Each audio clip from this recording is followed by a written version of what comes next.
14, c'est les 14 qui vont être C'est les 14. Juste les 14. Il n'y a pas de d'ordre. C'est pas le vainqueur que je veux voir, ok.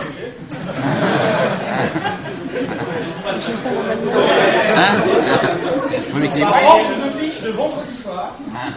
C'est clair. Donc dessine-moi un mouton. Alors le feedback du jury, alors il y a du positif, du négatif, des idées pour creuser derrière. Donc pour chacun, ça sera un peu le même format. On va sortir ce qu'on avait sur le cœur et après on se donnera le classement. D'après nous, il y a un travail encore à faire au niveau de la cible sur le B2B, le B2C. Ça s'est un peu emmêlé sur les 5 minutes. Un conseil très précis, c'est d'aller voir Imaginov, qui est le pôle de compétitivité des métiers de l'image animée. Ça, c'est très orienté Next to. On a senti une équipe complémentaire, très vendeur, et puis j'ai l'impression que ça a commencé un peu à partir, peut-être déjà de l'attraction. Donc, alors, évidemment, on va applaudir tous les projets.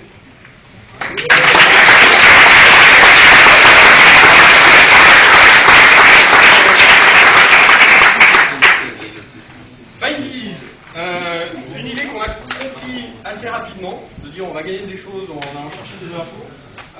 Ensuite, il s'est posé tout un tas de questions sur les problématiques juridiques, derrière de faire gagner, d'aller chez toute la partie qui est liée au jeu concours, au loterie. Peut-être d'être un peu plus simple pour expliquer le fonctionnement des différentes parties prenantes. Un schéma plus simple, plus pédagogique nous aurait donné un coup de pouce. Et attention, on a une vraie question sur le business model. Pour ceux qui ne viennent pas du business model, c'était surtout les commissions sur les ventes qui sont générées. On a un petit bémol là-dessus de se dire attention, les gens qui jouent vraiment au concours ne sont pas forcément les gens qui achètent. Donc prenez ça en compte quand vous creuserez la partie business model. Donc, bravo Findease.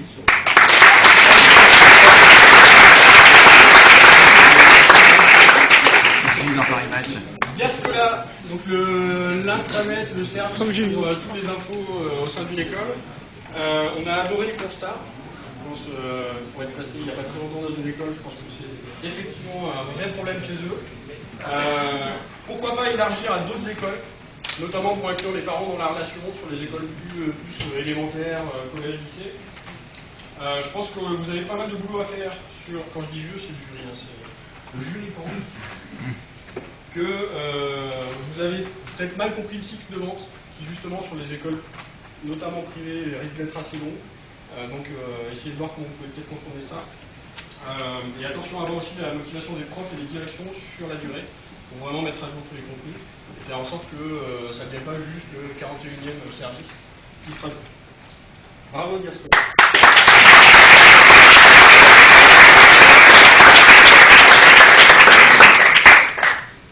Évalue ton élu. Un vrai potentiel, en plus c'est long. Je ne sais pas si les résultats des primaires sont déjà sortis, mais je pense qu'il y aurait déjà pas mal de trucs à aller dire dessus, donc on attend vraiment que ça sorte. Belle énergie, attention à la modération réseau de contributeurs, c'est pas que ça tombe sur les machines. Et donc un vrai potentiel, un positionnement peut-être à revoir sur ce côté-là. Et on aurait presque aimé une présentation un tout petit peu plus sérieuse pour qu'on voit vraiment votre positionnement, pas d'institut de sondage, mais en tout cas d'analytique. Il y a un petit décalage par rapport à ça. Bravo Emmanuel Tournélu.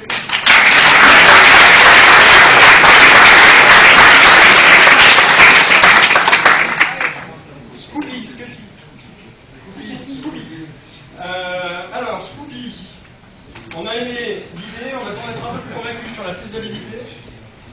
Ils sont où? Ils sont là. Non, je vais vous demander de lever la main avant. Un très bon positionnement sur les loisirs culturels, je pense que vous avez bien choisi la cible qu'il y avait.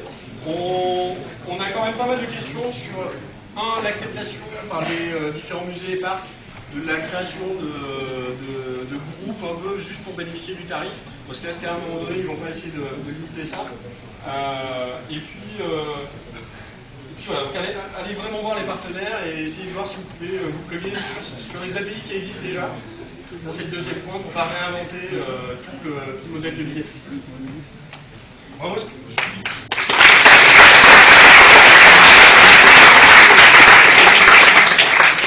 Shaolin.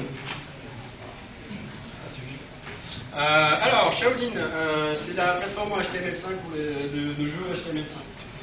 Donc du potentiel, on sent que ça monte, on sent qu'en plus vous connaissez ces problématiques là, donc forcément on est obligé d'adhérer. Deux questions, la solvabilité de la cible. Réellement, parce qu'on pense que pour les indépendants, on est sûr que ça va y avoir un intérêt. Maintenant, ils n'ont pas forcément l'argent. On est un peu plus partagé sur le fait que les gros acteurs acceptent de mettre toute leur data chez vous.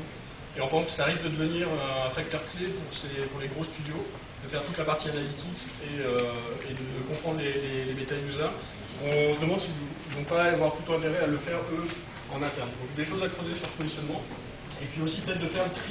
Par exemple, vous avez plein d'idées, vous voulez partir sur plein de services. Ça vaut peut-être le coup d'attendre un peu et de se mettre juste sur une chose et puis après de lancer d'autres choses. Donc voilà, de ne pas vouloir tout faire en même temps. Bravo Charlie.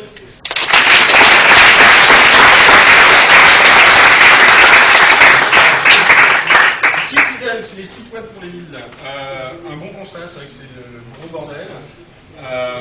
Maintenant, la vraie question qu'on n'a pas complètement tirée au clair entre nous, c'était est-ce que vous gardez juste une place d'agrégateur simple de contenu ou est-ce que vous allez arriver à créer une valeur par-dessus ça et finalement de ne pas être un concurrent entre guillemets de Google sur quelqu'un qui saurait bien chercher. Donc vous essayez de vraiment arriver à créer quelque chose autour de la ville. Il y a plein de choses ouvertes sur réseaux sociaux, contenu culturel, mais pour être juste autre chose qu'une agrégation de différentes choses qu'il y a déjà par ailleurs. Même si on a bien senti que le design était peut-être votre clé d'entrée. Bravo, c'était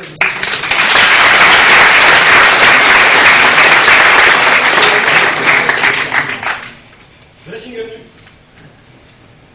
Alors, Dressing Avenue. Là encore, c'est un des projets sur lesquels on a eu plein de questions sur les aspects juridiques. Donc à creuser sur qui est responsable de quoi dans la chaîne. Une bonne présentation. On sait par contre, en recoupant un peu nos informations, qu'il y a déjà beaucoup de monde sur le secteur. C'est un secteur qui bouge déjà depuis quelques temps. Il y a eu des levées de fonds. Donc je pense qu'il va falloir trouver un positionnement très fin et sharp, très précis, pour arriver à convaincre et vous mettre pas finalement en suiveur des sites qui sont déjà partis pour déjà des communautés, de l'audience et des fonds, mais pour vraiment apporter quelque chose de nouveau. Donc encore à creuser, mais bonne présentation. Vraiment Dressing Avenue.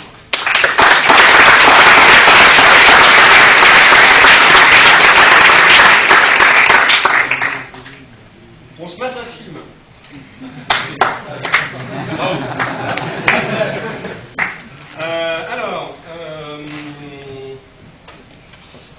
On a aimé, alors c'est marrant de dire ça à cette époque, on a aimé l'idée que Internet recrée du vrai lien sur les soirées entre amis ou pas amis. On a mis un petit peu de temps à comprendre. Et finalement, le bon conseil technique qu'on peut vous donner, c'est peut-être de mettre la démo pendant le pitch pour qu'on comprenne réellement comment ça marche. On a attendu un peu pour recoller tous les morceaux, et c'était finalement déjà la fin des questions. Donc voilà, on aime beaucoup l'idée de créer du lien, de pouvoir créer des événements comme ça pour tout un tas de domaines. Sur les sources de revenus, on n'est pas convaincu qu'il y ait un business model ultra pérenne sur les livraisons de pizza. Même si évidemment c'est un gros marché. Mais bravo, on fait un film.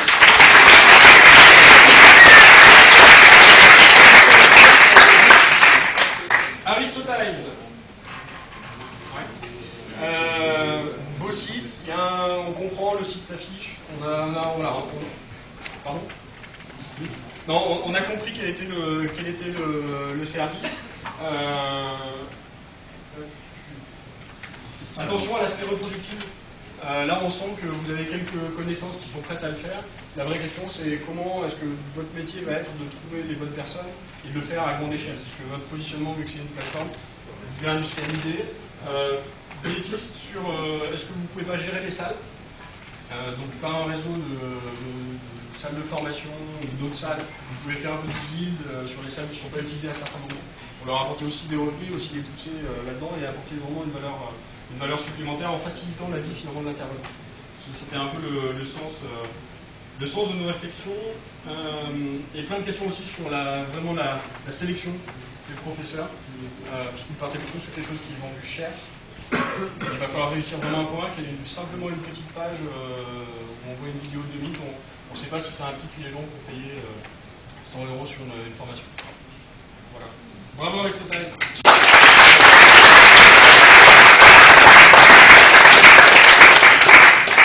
Dex 60. Ouais. Alors on était super contents de voir de l'industrie. Ça fait plaisir et ça donne place des idées de faire des startup week-ends uniquement là-dessus parce que ça, voilà, on découvre des trucs et je pense que c'est très utile. Plein de questions sur le time to market et sur la capacité à. Enfin, le plan nous semblait ambitieux pour dire voilà, déjà à la fin de l'année on avance. Et plein de questions aussi sur le business model.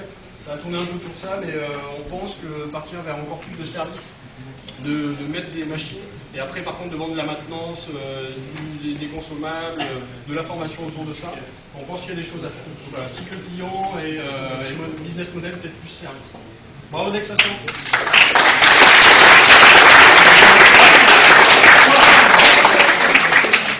Encore 3.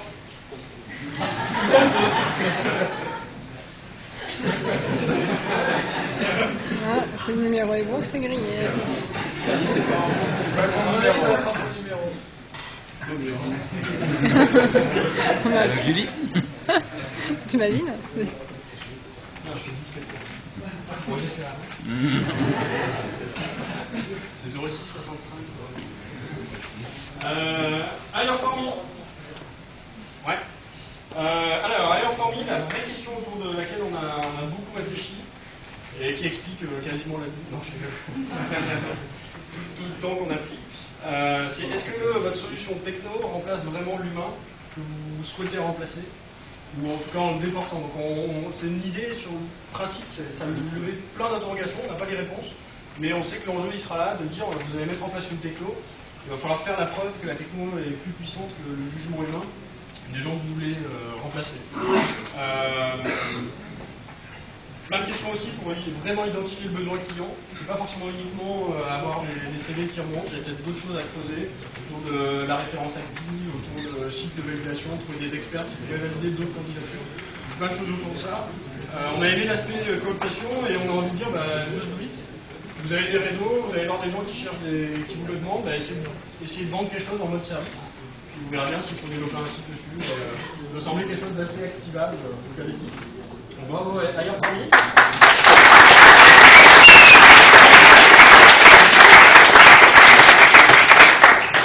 Killer App, on a adoré l'idée, on l'a tous compris très vite. Maintenant, on se demandait est-ce que ça fait une idée business, et finalement, c'est toute la question a été autour de ça. Est-ce que ça peut être pérenne? Est-ce que ça va pas juste être effet de mode? Est-ce que vous gagnez la capacité à développer le business? Et est-ce que vous avez la bonne équipe derrière pour porter tout le projet? Mais voilà, on attend d'y jouer, quoi. On attend. Bravo Kivera.